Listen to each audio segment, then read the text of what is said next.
Hello ভাই বোনেরা, আজকে বুধবার, তো বুধবারে সুখে নিরের খাওয়া দাওয়া তোমাদেরকে একটু দেখিয়ে দিই।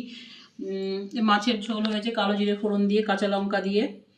আর রুই মাছ, হ্যাঁ রুই মাছ তো নিশ্চয়ই দেখে বুঝতে পারবে সবাই। আর এটা হচ্ছে সয়াবিনের তরকারি, আমি ক্যাপসিকাম আর পেঁয়াজ বেটে করেছি। যদি রেসিপি ভালো লাগে তাহলে রেসিপিটা অবশ্যই আমি দিয়ে দেবো, ফটাফট রেসিপিটা আমি মানে করেছি আর কি। তো এটা হচ্ছে সয়াবিনের তরকারি। সয়াবিন আমার খাওয়া বারণ, তবু খেতে হবে একটু মাঝে মধ্যে, কী করবো আর। আর দই, মিষ্টি দই। তো ভাই বোনেরা, আজকে তো সকালবেলা দেখেছো সাধু এসছে, সাধুর কি হাল করেছে।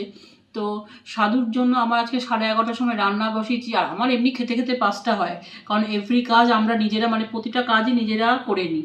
আমার কোনো কাজের লোক নেই ভাই বোনেরা। তো ঘর মোছা আমি করি, আর জামা কাপড় সবার কাছে সেটাও আমি করি। ওর বাবা আর ছেলে মিলে তো বাসন টাসন মেজে দেয়। তো সাধুর পিছনে ভাই বোনেরা আজকে 11:30টার অবধি খাওয়া, মানে ওকে বিস্কুট খাওয়ানো, ওর জায়গাটা হলুদ দেওয়া, তারপরে এতটা তো গেল 11:30 অবধি। তারপর ওর বাবা আবার এসে 2টোর সময় ওষুধ নিয়ে আসলো, সে গরম ভাতে, তখন আমরা কেউ খাইনি। তো ওকে আবার দই দিয়ে ওই ওষুধ একটা গোটা ক্ল্যাভ্যাম 625 খাইয়ে দিলাম। এখন ওকে আবার ঢাকাঢুকি দিয়ে শুয়ে আছে। আর ওকে দুপুরে আমরা খেতে দেবো না, কারণ এখন আর খেতে দেবো, দুপুর তো এখন নেই, প্রায় সন্ধ্যাই হয়ে এসছে।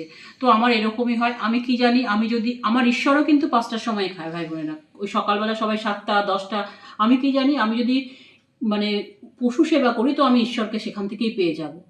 ঠিক আছে। আর এই ও কিন্তু রাস্তাতেই ছিল, আর যেখানটায় ও থাকে, যে বাড়িগুলোর সামনে থাকে, তারা কেউ ওকে ওষুধ খাওয়াবে না। ও রাস্তা পড়ে পড়েই মরে যাবে। তারা ওই দুটো খেতে হয়তো দেবে, কিন্তু ওর যে আসল কষ্টটা সেটা কেউ ফিলও করবে না, কিছুই। তো যাই হোক, আমি মনে করি যে পশু সেবার মাধ্যমে আমি ঈশ্বরকে পাবো, সেই জন্য আমার ঈশ্বর 5টার সময় খায়।